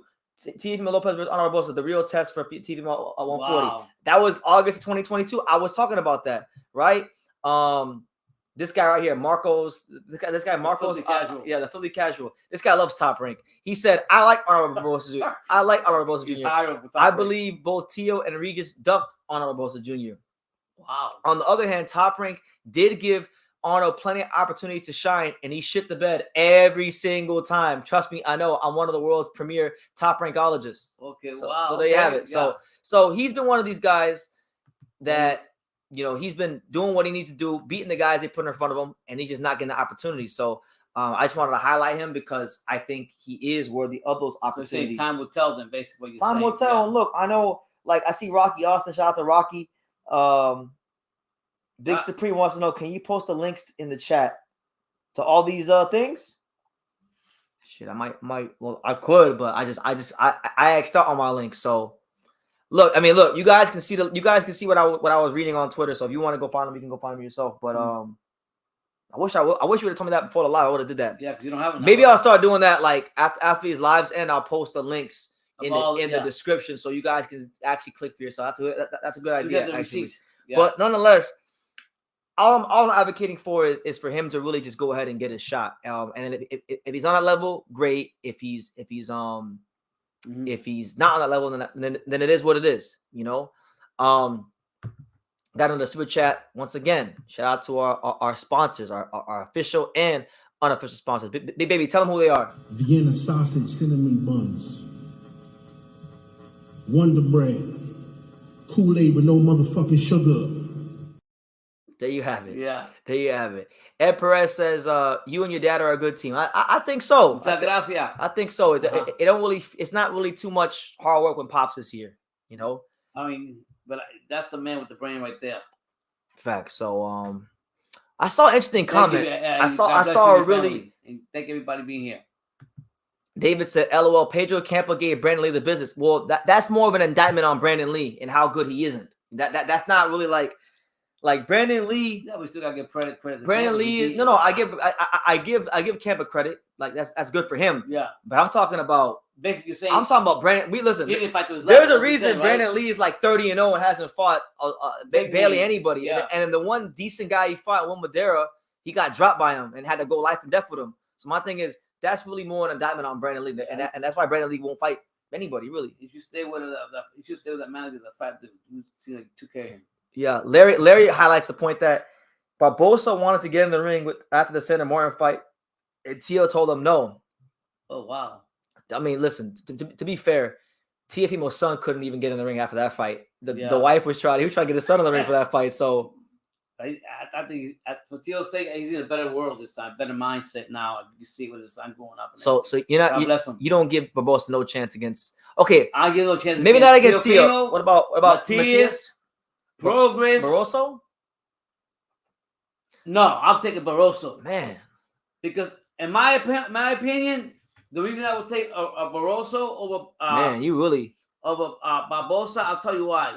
Barroso living on he's going for opportunity, trying to get all that bread he can eat while he can get the chance to, and he's having that opportunity like Barbosa's had. If Barbosa needs to go there, pillow fist his old man and win the fight, and he catch it with him, I don't think so. I just don't see it. I do not see. And like we talked during the live, like you said, you brought up the point. You said Barbosa is probably one of the type of fighters that gets up for the level of the fight that he's fighting. Yeah, which I understand that. But for me, I wasn't impressed with him. You won't like this. I signed a contract. You won't like this comment. If I sign a contract with a promotional company and it's my first fight with you, I'm gonna have to show out. You won't like this. Larry Lopez says Barbosa is more proven at 140 than Subriel Matias. Okay, respect to that. Yeah, I'm not gonna hate him. I can see. I don't know if I agree with that one, but he does have a good resume. And I will say it like this. After I see he fought Pedraza, he fought Zorilla, and the other guys he fought. I have to open up my eyes and say, stop being stubborn. Don't always go for power, and understand that you have to appreciate a boxer that knows how to box, get the points, and win the fight. And that's what Barbosa is. So I got you. I respect your point. My man Valiant Price says, I'm rooting for the old man, no matter who he fights versus anybody. Yeah. Now, Big Supreme, I'm gonna give a credit to him for just staying on me about the whole Richardson Hitchens thing, because he's saying that Hitchens is ranked third in the IBF, but the first and second spot. Yes, so that's how the IBF does things. He's technically number one, but the number one and two spots are vacant. But he's the highest ranked, person actually in a slot. So I get it. Thank you. And then he said, I'm just saying it. He said it's because of the rehydration clause. He said WBC and WBO will let him rehydrate. So look, I watched the interview. He did an interview on Fight Hype, and he basically said that before he signed with Eddie Hearn, Richard Hitchens literally knew nothing about these rankings and the rules. And to be fair to him, I know from talking to fighters myself, because I've got a couple of friends that are fighters. I'm close to a couple of fighters, so I talk to them on a daily basis. I'm talking about daily basis. I'm talking to and I know from talking to them, they don't know all these rules. Like if you watch True School Sports, odds are you're a hardcore boxing fan, right? So you may know some of you guys out there probably know the rules, the rankings better than fighters, because fighters they got to train, they got to do strength and conditioning, they got to spar, they got real life stuff outside of boxing. Oftentimes they don't have as much time or energy as you think to learn this kind of stuff. It was like so some of them don't know. Hitchens literally didn't know that the IBF had that rule until he was already ranked like 7th. Jeez. Yeah, it was like one of your subscribers was talking about, not to change something real quick, but Tank getting the email champ on one of your videos. He's like, no, you got it wrong, Big T. He wasn't an email champion. He was a whatever. I'm like, so you have to really study all the sanctioning bodies, because all of them have different rules. They do. That they do. So yeah, and he's saying that agrees with me. But as far as like Hitchens, I think Hitchens is a good fighter. He's gotten a lot better. I think he's got one of the best jabs in the division, and he's slowly beginning to develop one of the best jabs in any weight class in the entire sport. I give him a lot of credit for the growth he's shown. But I'll be honest. I saw the first interview he did with Fight Hype where he talked about this, but there was another interview, and it may have been from the Boxing Voice, from like the interview. The second interview I heard. So the first one, it was cool. I was like, okay, I understand where he's coming from. The Fight Hype one, because he was very reasonable. He gave Matias his respect. So listen, he actually did. I give Hitchens respect, because even if he said he didn't want to fight because of the IBF rehydration clause, just by him talking about Matias, that already puts him above the other guys. Because the other guys, they won't even say the damn name. Yeah. But no, the second interview I heard, the audio, because I was listening to again, shout out to him again, Miracle Boy Boxing. I was listening to his channel, and he played the audio on his channel. Yeah. And it was, and in that audio, he didn't sound like a guy that was confident he could win the fight. He did sound like there was a bit of trembling in that voice. I will say like this. Oh my, I lost my train of thought. This is what happens when you get old. Let's say something. I forgot. Go ahead. I lost what I was going to ask you. I got you. So let me see what else is there. Shout out to everyone here. Listen, I pretty much ran through all I want to run through. So I don't know if it's gonna be 10 minutes, 20 minutes, but listen, we're going freestyle the rest of the life. So get your questions in, get them in. Let me scan through these comments, because I know I missed some comments. Larry wants to know if 10 pounds is that much of a problem. He should move to 147. Look, Hitchens has the frame to fight at 47, but he has a size advantage at 40. Go ahead. Why would you be a fighter, like, come out and say, like, I'll fight everybody, or I want to be the vice president, but I don't want to be the president, the top dog? You're saying, like, you're saying Hitchens' statements about fighting other champions? Yeah, why would you say that? I don't get that. He's saying that. No. He's saying, personally, I'm not gonna lie to you. I think personally there is a bit of fear there with him. I'm just being honest. Like, just hearing him talk, I think there is a little bit of fear there, but that's not necessarily a bad thing. What do you think that could be a good thing if used properly. But he's saying that he doesn't want to fight Matias because the IBF has a rule. Oh, the politics. When you're a top 15 fighter. So when you're a top 15 fighter in the IBF ranked, you can't rehydrate above 10 pounds. So for example, he can't rehydrate above 150. Okay. Yeah. Right. And he's saying, and he made the point in the interview that basically, he drank a Gatorade, he gained 10 pounds. It's not like not even trying. You just rehydrate, your body sucked down, you just naturally gain that weight back. I see what he's saying. My thing is this, all right, and this is my rebuttal to that, to brother Africa, Richard Hitchens, New York's very own.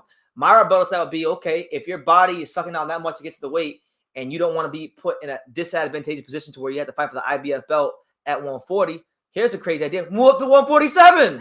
You're big enough. Stop being a weight bully. Move to 47. How about that? Or kindly ask Daryl Peoples and the fine folks in the IBF to remove you from the rankings because you're not going to ever fight for the title because of the rehydration clause. And then tell your manager, who I believe is Keith Conley, great manager.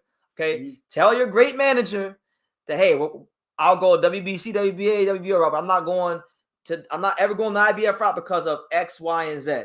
or move up. Or is it the fact because he's so used to rehydrating to a certain weight? Yes. To fight with any opponent, and now because he's in the IBF fighting, not IBF fighter, whatever the case may be, he can't do that. Yeah.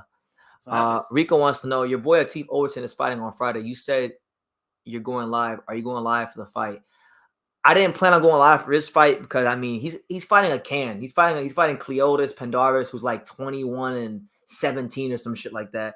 So I already know what it's going to be. I like Atif. I mean, if I can watch it, I will. But I'm not like stressing out. I want the live on Friday was going to be on Friday was going to be specifically just talking about Better B. Evan Smith, because right now y'all talking this Better B. Evan Smith stuff. Listen, my mind's not even on Better B. Evan Smith because look, I got a busy week. I still got tomorrow. I got like tomorrow morning when I wake up, I got to shoot 13 prospect review videos. So I got to do that. Then I gotta clip a couple shorts. Then I gotta go back to some older lives and get some clips from that and some old interviews.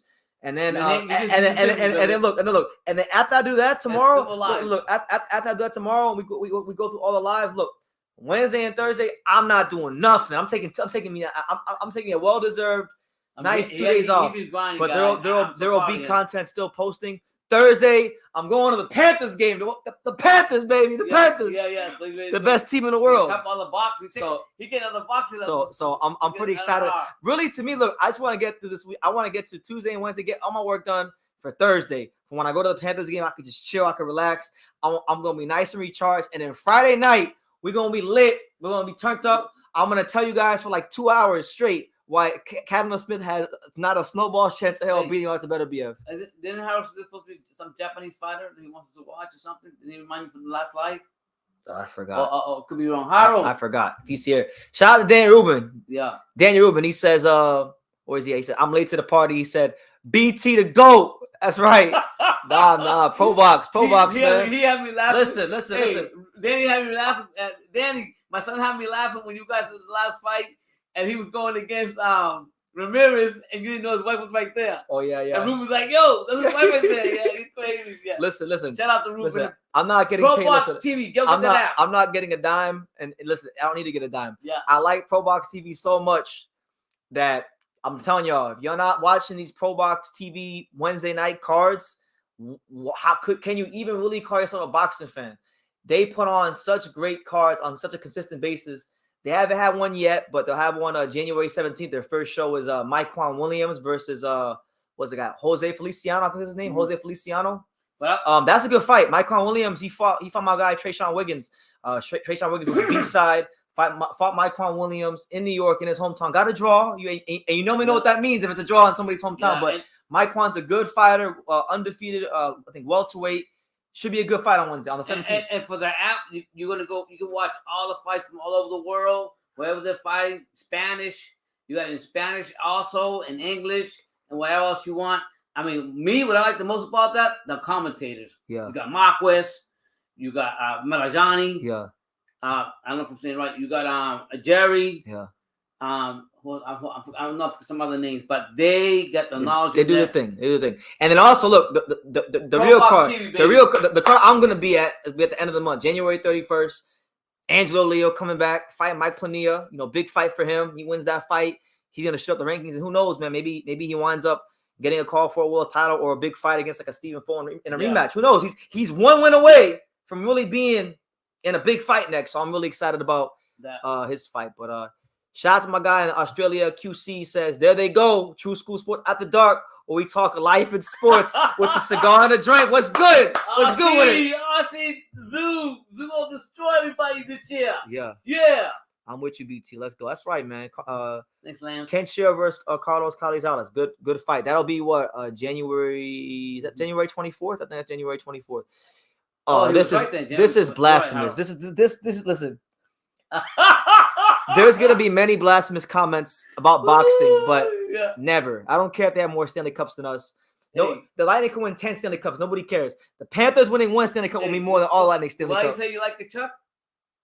Because he hates Tampa, and I hate Tampa too. Came out, the first thing he said when he signed, he said, when I was at Calgary, I hated Edmonton, but now I hate Tampa more. Yeah, so we go fuck the Lightning, fuck the Maple Leafs, the Bruins, we riding, the baby. Knights, all of them. The Stanley Cup, baby.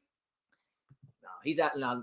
This guy's asking the good. My man Big Supreme, he's asking the real pertinent questions.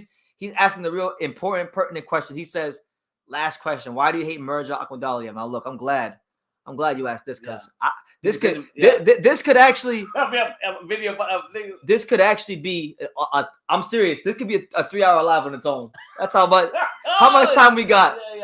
No, look, before I get into the negative, Virgil is a good fighter. I don't want to sit here and say Virgil isn't a good fighter. He's a good fighter. He was unified champion not by accident. He got there through hard work, dedication, and he won the fight. As far as why I don't like him, look, he was the unified champion. There were opportunities for him to unify the division. There were opportunities for him to really cement himself as the man in the division and be in prime position for the Naoya Inoue fight. Right. And he didn't do that. He refused to not fight Stephen Fulton. When he suffered an injury, he filed a medical exemption when he was supposed to fight Marlon Tapales. I thought before he even thought about fighting Marlon Tapales, he should have been talking about fighting Stephen Fulton. Then when he caught wind that Inoue was moving up to 122, that's when he wanted to talk about becoming undisputed, and then he lost Marlon Tapales. So that's why. And then so I don't like him because he held up the division, and I think he disgraced the belts as champion. Just being honest. I think. And then now he beat Kevin Gonzalez, who Kevin Gonzalez was 26-0. I don't want to disrespect or put down no fighters, but he's nothing to write home. He's nothing to write home about. And now he's just mandatory. No, I think it's unjust that the WBA has allowed him to be a mandatory, and that was an eliminator. I feel like he should have to beat someone in the rankings, someone like I don't know, someone better than a guy like Kevin Gonzalez. Just my opinion. So I don't like Virgil because I think people in boxing do overrate him a little bit. I think he's getting favoritism from the boxing politics, and I think he ducks Stephen Fulton. That's why I don't like Virgil. So that I don't want to say I hate him because I don't hate anybody. I'm not that immature anymore when it comes to boxing or like hate anybody. But I do dislike what's going on. Yeah, I just think a lot of what that like he held the belt and he for a long duration and never did anything when he could have done something with it. Yeah. So it is what it is. Daniel wants to know, what about Montreal Canadiens? Listen, I don't have any issue with the Canadians, but listen, they in our division, Daniel. I know that's your team, but when they put the Panthers, fuck them too. Montreal, I do like Montreal though. I was telling him I like Montreal. Yeah, he says the Yankees of baseball. No, they're great. They're a great franchise. So respect Montreal. Not much of a hockey fan, but I'm a huge hockey fan. That's like hockey's like when I don't want to be around boxing. That's my getaway from boxing. And he's turning all the boxes now to the hockey to get a little R&R. Facts. So you can take the girlfriends over there buying ice cream. Facts. We got another super chat. You guys know the drill. That True School Sports is brought to you. Listen, Big Baby, tell them who our unofficial sponsors are. Tell them again because they didn't hear it the first and second time. Tell them again, Big Baby. Vienna sausage, cinnamon buns, Wonder Bread, Kool-Aid with no motherfucking sugar. You think he's done with boxing? He's done? We'll get to that in a second. Okay. Hyro says, you switch on Bivol, you're going to learn to. I'm still a Bivol fan. What's fun, Hyro? Okay, that's it. I'm putting in my notes. Hyro, you did it this time. You did it. I'm putting in my notes because you're saying I switched on Bivol. You switched on Beterbiev. Well, listen, when Beterbiev fought Marcus Brown, you were talking all that shit about Marcus Brown's this. He's a black, slick American. He's training with Derek James, all that stuff. Bro, actually, you switched. Hyro switched on Marcus Brown. You switched up on Derek James, and you switched up on Beterbiev because you said immediately as soon as you were saying all these guys ducking Artur Beterbiev, and now you want to go for Bivol. So look, I think and after really sitting down yesterday and watching Beterbiev and going back and studying his tendencies and his fights, I think when them two fight, I think Bivol is getting packed the fuck up. I think Bivol is gonna get butchered when they fight. It'll be a fun fight. I think he'll have some success boxing, but I just think ultimately, whether he has success or doesn't have success, I just think it's gonna end the way every Beterbiev fight ends, and it's gonna end the same way Callum Smith's fight's gonna end in a stoppage. But not a stoppage where Beterbiev is looking for a big knockout, loading up punches. No. A stoppage where Beterbiev is boxing methodically behind the jab, behind that real short straight right hand, pushing you back, leaning on you, getting you tired, going to Who's he going for? He's going for Smith? I'm telling you right. Yeah. He goes against you every time. How you never change. That's why I like you. Get him going all the time. What up? What up, Brandon? God bless you, man. Good to see you. Yeah, thank you. Cash Cow says, "What's up, cracking? BT splitting heads." Yeah, man, I'm just right now. I'm flapping my gums right now, having fun talking to you guys right now. You think Miller's done for boxing now? Hold on, before I answer that question. My man says he wants to know, do I think Sal Sanchez is a live dog? Now, to answer that question, I gotta really go back and watch him a bit more before he fights this weekend. But from what I remember about Sal Sanchez, but the two times I've seen him fight, I think he will be a live dog against Maloney. I think Maloney obviously has a whole truckload of experience, but I wouldn't write off Sal Sanchez. Sal Sanchez, explosive fighter, can box pretty well, but I want to probably go back and watch a bit more film on him before I really give you like my insights, because I haven't watched I watched a little bit a couple days ago, but I want to go back and watch 4 hours watching more intently. Yeah. Is this the better Maloney than the two fighting? He's the one that his only losses to Inoue, but he beat and he lost to Emmanuel Rodriguez by split decision. Wow. That's gonna be a good fight. Is Christian and Billy overrated? I don't know how he could be overrated when nobody ever talks about him. I mean, like, all we hear about 68 is Benavidez and Canelo and Morrell. We never hear about Billy. Now, I'm gonna say this. Now, in a fair and just world, that's who Benavidez have to fight next. Billy? Christian and Billy, because he's like the number 2 or I think number 1 contender or something like that. Yeah. Fight him. It's hard to be overrated when you're not even talked about. That's what I think. Yeah. But he's a good fighter. Hyro says, "Nah, I like Beterbiev, but you ninjas switch up because of reason." Bro, He tell you ninjas like I've been back and forth. I've been back and forth about the fight for the longest time. And after the Lyndon Arthur fight, and not just that Lyndon Arthur fight, just other fight. When I went back, especially when I went back and I watched him yesterday, that wasn't recency bias. I went back and I watched the Hot Rod fight. I watched Pops will tell you the Vazdik fight. I was here for hours watching Beterbiev. He takes notes. It stuck out. Like, I'm telling you right now, all you guys that think that Beterbiev is just like this, he's this man. He's just come for a fighter who can't box. A silent killer, boy. No, he can do it all. He's a complete fighter. We give that smile. And when he fight, I'm glad when he fight Bivol, God willing, he just do what he needs to do against Callum Smith. I almost when he fights Bivol, I almost feel like he's gonna do the same to Callum Smith like he did to Joe Smith. And I'm a big Supreme. I'm gonna tell you guys what I really think about Beterbiev. I think he's gonna retire undefeated. And I think he retire with all knockouts. Nobody's ever going to listen to Beterbiev. He's gonna retire 21-0 with 21 knockouts, undisputed champion. Well, I mean, how about that? You think when he fights? How's that for a prediction? They asked about Benavidez. He's willing to fight Benavidez. He said a silly smile. Do you think Benavidez get a shot to beat him? Yeah, you got to move up first. You got to actually hike up your skirt and move up first to do that. So I can't really speak too much on that until when David figures out that he doesn't want to fight welterweights and 54-pounders. I like that fight. If he goes to 175 and he fights Beterbiev, his first fight there, woo! I have to give him some props. He said, "Did you read my Vergil Ortiz Tim Tszyu breakdown?" I didn't. How far up is it? I'll go back and read it. Mm-hmm. And Daniel said, "Viva, yes, that's right. Viva Angelo Leo, that's right." Listen, he keep doing his thing. He won that fight against Plania. I believe some big things are ahead for the kid from Albuquerque, but two division champion loading up. He is going the WBA route, so theoretically speaking, he could be fighting the winner of Odebek Komatov versus Raymond Ford. And I think, listen, I made it no secrets. I think Odebek Komatov is going to beat Raymond Ford, which is going to be crazy, right? Because Angelo, I know Odebek, I know Angelo, even with the different trainer. Yeah, I just think. Yeah. What's crazy is all of Raymond Ford's coaches have been in my comment section. Like, they're all commenting the other day. So we'll see. Yeah. Rocky Austin said Michael Plania for the upset. He's gonna stop. He's getting fucking butchered. That's not happening. that is not happening at all.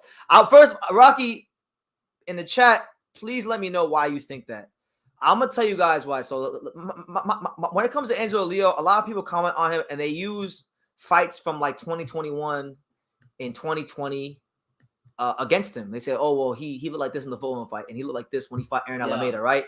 I'm gonna tell you right now, if you didn't watch his fight against Nicholas Polanco, like, you haven't even seen him fight that. In my mind, you actually have not. You have, in my mind, if you didn't watch his last fight against Nicholas Polanco, you haven't even seen him fight. Because I saw him in that fight. I saw a guy that had leveled up 2 or 3 levels. Because defensively sharper. I thought his jab a lot more consistent. He was varying the jab, varying the speed of his punches. Obviously, he's very well conditioned. That's probably one of the best thing about him is his conditioning, his volume punching.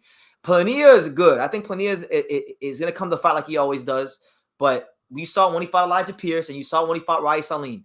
His defense is leaky, and you could walk him down. And I'll tell you right now, when you fight a guy like Angelo Leo, your defense can't be leaky, and you can't allow guys to walk you down. So I just feel like, you know what?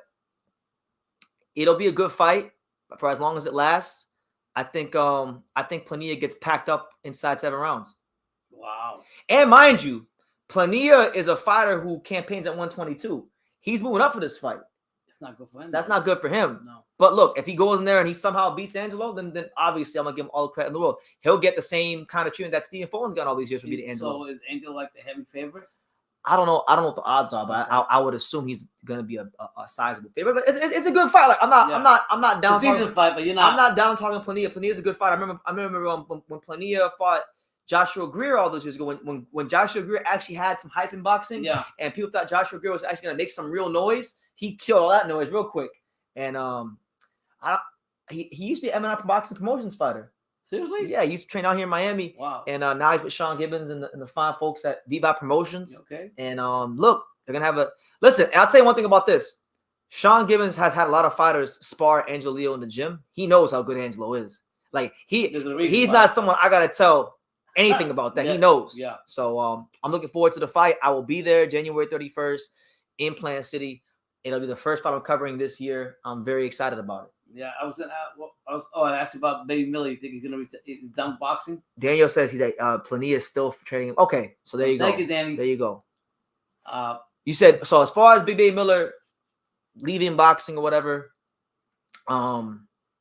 look, he's gotten so many chances. I mean, God has really shown so much grace to Jarrell Miller. Look, God will always forgive. Like God, the Lord is merciful to all of us, right? We all get grace to right the wrongs in our life with Him, only through Him and with Him, through Jesus. Could we do that, right? Mm-hmm. Not to be overly preachy, but the world ain't like that. Yeah. You only get but so many chances in life to really screw up, and this guy screwed up a lot. I mean, he screwed up the Anthony Joshua payday, tested positive a couple of occasions, gotten chances, even when promoters got a lot of backlash, he still got chances to come back to boxing over and over again. Why? Because he can talk real well. Right. He's sellable. He makes for like I give him all the credit. He made that promotion. His trash talking. He made the Day of Reckoning promotion in Saudi. So personally, look, I know Jarrell. We're not like extremely close, but we've had discussions over the years. I know him from seeing him from years in South Florida in gyms. So we're familiar. Personally, I think this should be it. Like, because I think what's been happening with Miller all these years is he's been being enabled. The boxing industry has been enabling him. I don't care if it's Eddie Hearn, Greg Cohen, whomever, that's the Saudis. He's been getting enabled because he can talk well. And the reality is, look, unlike back then, he's screwed up now with a loss in his record. Yeah. See, at least when he was screwed up back then, he was undefeated. Right. So now he's screwed up with a loss. Yeah. So now I just think you gotta know when to say when. I just think that's got to be it for him. Only because of the fact that he doesn't learn. Right. And the reality is he's older now. So listen. One thing I was telling my son is like, he just needs to lose some weight. My son says, when have you seen? I'll tell you guys the story. Look, I'll tell you the story. Look, they say, "Oh yeah," no disrespect to, and I'm not disrespecting him. This is just the honest truth, right? Yeah. This is the honest, constructive truth. They say, "Oh, Big Baby Miller has to lose all this weight." The reality is, Big Baby Miller. When I met Big Baby Miller probably about a month or so after he fought Donovan Dennis on Showbox. That was probably one of his best performances ever in his career. Right. Donovan Dennis was a smaller fighter. They moved him up in weight. I'm telling you right now, Jarrell Miller in that fight looked like he was freaking Mike Tyson. It was crazy.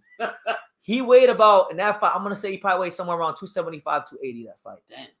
I met him a couple weeks after. He was about 285-ish, 280. Mm-hmm. Okay? He probably hasn't weighed that since I first met him. I met him in 2016. That was 8 years ago. Yeah. He's been 310, 315, 330. You forget that. If he hasn't done now, he's not going to do it. So it is what it is. Yeah. Miller is Muslim one day, a carjacker the next. Yeah, listen. I wasn't there. I don't know the whole story, but it's just sad. Yeah. I really do wish. I like Big Baby. Like, I like Big Baby. Yeah. I've had a real life conversation with the guy. When I've had those conversations, I try to give him encouragement, and God bless him. I wasn't happy to hear that news, to be honest with you. God bless him. Jarrell Miller robbing his truck back is hilarious. They need to release the footage because it sounds like a Grand Theft Auto mission. Yeah, he's out here living Grand Theft Auto 6 in real life. They just released a new trailer for that new Grand Theft Auto game that's based in Miami. Coming out now? They should put him in the game. They should put Big Baby in the game and have a mission in Grand Theft Auto 6 where you can steer your truck back with Jarrell Miller. Yeah. They gotta make it realistic, you know. Yeah, Terrence Crawford had a similar situation where a dude was fixing his car and he wound up stealing his car back from the mechanic. Who is Terrence Crawford? Are you serious? Yeah, it's a big thing. Yeah. Oh wow. I forgot about that. You're right. I remember that. And that was back when Terrence wasn't as mainstream as he is now. So people were actually unbiased when they talk about him. And I remember people that were unbiased were like, yeah, Terrence Crawford, he's a thug. He's a thug. And he's this. Huh? Yeah, and it's actually on camera. Like it's actually on camera. He had an issue with a mechanic or something. He literally walked into the garage. Yeah. He literally takes the keys. He hops into the car. He drives off. Hell nah. Yeah. Why do you always get triggered when they talk about Haymon 168? It's not that I get triggered. I just tell y'all the truth about Haymon. He's a good fighter. You know, I take nothing from him. I think he's gotten better over the years. It's just that, you know, Haymon, he's one of the most protected fighters in boxing, and God bless him. It took him some years. He's finally fighting someone worth our time. I mean, he fought Derevyanchenko. I won't disrespect Derevyanchenko. That was a good fight. Mm-hmm. But apart from Derevyanchenko and John Ryder, and I guess I'll say Jimmy Kelly as well, because Jimmy Kelly gave him a good fight. Other than that, I mean, the guy has had special treatment. He won his first world title against a welterweight in Saddam Ali. Got a gift decision in his hometown in Mexico. And then really didn't do a whole lot for years. So I just, you know, ducked to Andre, ducked Johnny Beck. You know, that's why. Yeah, he's a good fighter who ducked top competition. And I just call it out for what it is. You know? And now Jairo says, Haymon is in his natural weight class and he's willing to fight Benavidez, unlike Canelo. Well, then they should fight. How about that? Why don't they fight? You know what, Jairo? Why don't they fight? Why don't them two fight so that they can find out who should fight Canelo? Yeah, you know. How come we don't talk about Diego Pacheco? Listen, that's my favorite. That's one of my favorite 68 pounders. You know, that's one of my top guys at 160. I've been saying for years that you can even go pull the videos. I've been saying since 2019 that Diego Pacheco is Eddie Hearn's best American talent. Not you said it from a long Arthur Jones III, not Emma Williams, not Mark Castro. Diego Pacheco. I think he's developing great. I think his fight with Marcelo Cosette was good for his experience level, and something get better. I really do think. I mean, I think at some point Canelo's gonna have to relinquish these belts. So when that time inevitably comes, I think Pacheco will be one of the first ones to pick a title up. Right. And yes, Diego Pacheco would definitely stop Berlanga. I think so. I'm intrigued to see how Berlanga looks in his next fight against Patrick McCrory. Now I don't know a whole lot about Patrick McCrory from Ireland, but you know, Berlanga has been training with Najee Lopez out there in Plains League with Pro Box, and the thing is, it's funny. Like Najee's the prospect, but really Edgar is learning from Najee. I'm sure Najee's learning from Edgar, but really I think Edgar's learning more from Najee.